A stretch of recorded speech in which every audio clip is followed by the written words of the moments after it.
Selamat siang investor, kembali bersama saya Melina dari Mexico Future News. Pada kesempatan kali ini kita akan membahas berita seputar indeks saham, forex dan juga komoditas. Bursa saham Amerika Serikat ditutup lebih rendah pada akhir perdagangan Senin waktu setempat atau Selasa waktu Indonesia Barat, turun dari rekor tertinggi sepanjang masa yang mereka cetak pada minggu sebelumnya. Kasus aktif COVID-19 yang terus melonjak masih membayangi gerak bursa Wall Street. Selasa 12 Januari 2021, indeks Dow Jones Industrial Average turun sebanyak 89,28 poin atau 0,29% menjadi 31.008,69. Kemudian S&P 500 melemah sebanyak 25,07 poin atau 0,66% menjadi 3.799,61. Sebanyak 7 dari 11 sektor utama S&P 500 berakhir di area merah dengan sektor kebijakan konsumen dan layanan komunikasi masing-masing turun 1,89% dan 1,76% memimpin pelemahan. Sedangkan sektor energi naik sebanyak 1,62%, grup dengan kinerja terbaik. Kemudian indeks Nasdaq melemah sebanyak 165,54 poin atau 1,25% menjadi 13.036,43. Partai Demokrat yang menguasai mayoritas suara di Dewan Perwakilan Amerika Serikat akan mengajukan pemakzulan atau impeachment terhadap Presiden Donald Trump. Inilah tuntutan pemakzulan kedua selama masa jabatan kepresidenannya yang merupakan pertama kali dalam sejarah politik Amerika Serikat. Ketua DPR Amerika Serikat Nancy Pelosi dari Partai Demokrat mengatakan pada hari Minggu 10 Januari 2021 bahwa fraksinya akan melanjutkan upaya pemakzulan Presiden Donald Trump yang disebutnya sebagai ancaman bagi demokrasi. Ini berarti bahwa Trump akan menjadi presiden pertama dalam sejarah Amerika Serikat yang menghadapi dua tuntutan pemakzulan dalam satu periode kepresidenan. Namun untuk berhasil, tuntutan impeachment harus disetujui dengan 2/3 suara mayoritas di Senat Amerika Serikat yang masih dikuasai oleh kubu Republik. Nancy Pelosi mengatakan pertama-tama DPR akan mendesak Wakil Presiden Mike Pence dan Kabinet untuk memberhentikan Trump dengan penerapan amandemen ke-25. Menurut amandemen tersebut, Presiden Amerika Serikat bisa dihentikan pada kondisi tidak mampu melakukan tugasnya dan kekuasaan eksekutif akan beralih kepada Wakil Presiden.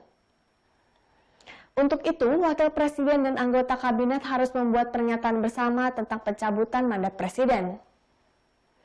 Hingga saat ini, Mike Pence tidak menunjukkan sinyal akan mengambil langkah tersebut. Trump dituduh telah menghasut kekerasan, antara lain dengan berpidato di rapat umum di National Mall di depan gedung Capitol. Ketika itu, Trump menyerukan pada pendukungnya untuk bergerak ke Capitol dan memprotes yang dia klaim sebagai kecurangan pemilu dan menghentikan Kongres Amerika Serikat mengesahkan kemenangan Joe Biden. Sejak kalah dalam pemilihan presiden 3 November 2020, Trump terus-menerus mengklaim bahwa dirinya telah memenangkan pemilu namun dicurangi dengan penipuan yang luas tanpa bukti. Trump sebelumnya pernah menghadapi tuntutan pemakzulan pada tahun 2019 dengan tuduhan penyalahgunaan kekuasaan. Namun Senat Amerika Serikat yang dikuasai oleh Partai Republik membebaskannya dari tuntutan tersebut pada Januari 2020. Presiden terpilih Amerika Serikat Joe Biden akan menyampaikan tambahan stimulus senilai triliunan dolar Amerika Serikat untuk masyarakat dan dunia usaha. Rencana ini diambil setelah beliau menilai orang Amerika Serikat membutuhkan lebih baik bantuan ekonomi dari pandemi virus corona saat ini. Biden mengatakan proposal yang diajukannya mencakup bantuan untuk pemerintah negara bagian dan lokal yang sedang dilanda pandemi. Selain itu, akan ada bantuan baru untuk orang-orang yang kehilangan pekerjaan ataupun tidak mampu membayar sewa. Biden juga menyerukan untuk menaikkan upah minimum menjadi 15 dolar Amerika Serikat dan mengirimkan 2.000 dolar dalam bentuk pembayaran tunai langsung. Demokrat meminta pembayaran tunai tersebut masuk ke paket stimulus terakhir yang disahkan pada bulan Desember lalu, namun Republik hanya menyetujui sebesar 600 dolar Amerika Serikat.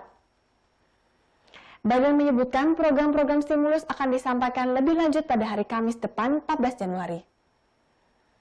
Demokrat yang akan menguasai Senat Amerika Serikat setelah pemilihan di Georgia diyakini dapat meloloskan rencana Biden tersebut.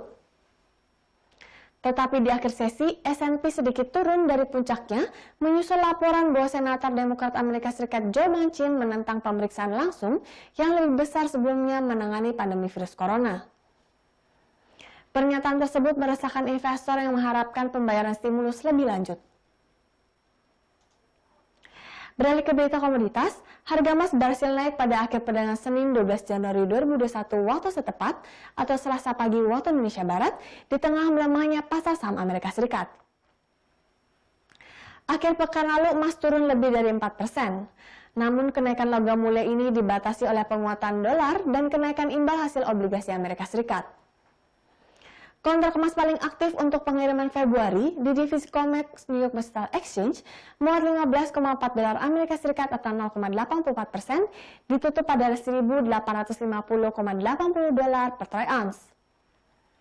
Pada akhir pekan lalu, Jumat 8 Januari 2021, emas berjangka terjun 78,2 dolar atau 4,09% menjadi 1.835,40 dolar Amerika Serikat. Posisi ini merupakan harga penutupan terendah sejak 14 Desember, serta persentase kerugian satu hari terburuk untuk kontrak paling aktif sejak 9 November 2020. Analis telah melihat sedikit rebound pada dolar Amerika Serikat dan sedikit kenaikan dalam imbal hasil, dan sebagai akibatnya kinerja pasar komoditas termasuk logam menurun. Indeks dolar yang mengukur greenback terhadap sejumlah mata uang utama lainnya mencapai level tertinggi 3 minggu dibantu oleh kenaikan imbal hasil obligasi Amerika Serikat 10 tahun. Sementara emas secara umum dipandang sebagai lindung nilai terhadap inflasi dan penurunan nilai mata uang yang dapat diakibatkan dari stimulus yang meluas, terutama tahun lalu, ini telah berubah karena imbal hasil obligasi yang lebih tinggi meningkatkan peluang kerugian memegang emas yang tidak memberikan imbal hasil. Sedangkan harga minyak masih kuat bertahan di atas 50 dolar per barrel. Keputusan Arab Saudi untuk memangkas produksi secara sukarela dalam jumlah besar di bulan Februari dan Maret turut mendongkrak harga. Hari ini Selasa 12 Januari 2021, harga kontrak futures berjangka minyak mentah cenderung stagnan. Kontrak Brent naik 0,07% ke 55,68 dolar per barrel, sementara kontrak West Texas Intermediate melemah 0,02% ke 52,24 dolar per barrel. Arab Saudi akhirnya memutuskan untuk memangkas produksi minyak sebanyak 1 juta barel per hari mulai bulan Februari dan Maret, dan membiarkan Rusia serta Kazakhstan untuk meningkatkan output mereka. Sementara itu, produksi negara-negara anggota lain OPEC Plus masih sama dan tidak berubah. Indeks dolar mengalami technical rebound dan kembali ke level 90. Penguatan dolar Amerika Serikat berpotensi menghambat kenaikan lanjutan harga minyak mentah. Sebab minyak biasanya dihargai dalam dolar, jadi dolar yang lebih kuat membuat minyak mentah lebih mahal bagi pembeli dengan mata uang lain. Secara keseluruhan, outlook harga minyak untuk tahun ini lebih positif dibandingkan dengan tahun 2020. Dengan penurunan produksi oleh Arab Saudi, Bank Goldman Sachs memprediksi minyak Brent bisa naik menjadi 65 dolar per barrel pada musim panas 2021. Sekian berita seputar indeks saham, forex, dan komoditas untuk hari ini. Saya Melina pamit undur diri, terima kasih dan sampai jumpa lagi.